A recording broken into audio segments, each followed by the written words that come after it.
மகர ராசி தமிழ் வருடப்பிறப்பின் முதல் மாதமான சித்திரை மாதத்தில் பலன்கள் எப்படி இருக்கும்? பிரபல யோகத்தை ஏற்படுத்தி கொடுக்கும். வெளியிடத்தில் மதிப்பு மரியாதை, குடும்பத்தில் அந்த அளவுக்கு இருக்காது. குடும்பத்தில் மதிப்பு மரியாதை இருந்துச்சுன்னா வெளியிடத்தில் நல்ல மரியாதைகள் ஏற்படுத்தி கொடுக்கும். மகரம், அது காலபுருஷனுக்கு 10, கர்ம ராசி. இவர்களை தேடிதான் நிறைய கஷ்டங்கள் வரும், அவமானங்கள் வரும். ஆனால் எதுக்குமே இவர்கள் அசைய மாட்டார்கள். எது வந்தாலும் எதையும் கடந்து முன்னேற்றத்துக்கு செல்லக்கூடிய ராசி என்று பார்த்தால் அது மகரம். பிடித்த கல்லூரியை விட நல்ல கல்லூரிகள் எந்த நல்ல கல்லூரின்னு பார்த்து ஆராய்ந்து கல்விகளை தேர்ந்தெடுக்க வேண்டும். அதே போல இந்த மாதம் வண்டி வாகனம் வீடு வாசலுக்கான புதிய முயற்சிகளை இறங்காமல் இருப்பது நல்லது. ஏன்னு கேட்டிங்கன்னா, ஒரு தேவையில்லாத ஒரு கெட்ட நேரங்கள் மாதிரி தேவையில்லாத ஒரு விஷயம் நம்ம வந்து சேர்ந்துடும். குரு 6க்கு போகின்றாரே, அதனால் பாதிப்புகள் ஏற்படுத்தி கொடுக்குமா?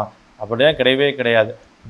குரு பார்வை கடன் நிவர்த்தி ஏற்படுத்தி கொடுக்கும், உத்தியோகத்தில் வளர்ச்சி ஏற்படுத்தி கொடுக்கும். சில பேர் நிறைய நாட்களாக பணியிடத்தில் பணி செஞ்சுக்கிட்டே இருப்பாங்க. இந்த பணியில் நமக்கு ஒரு உயர்வு கிடைக்குமான்னு காத்துக்கிட்டு இருப்பாங்க. அவங்களுக்கு உயர்வுகள் கட்டாயம் கிடைக்கும்.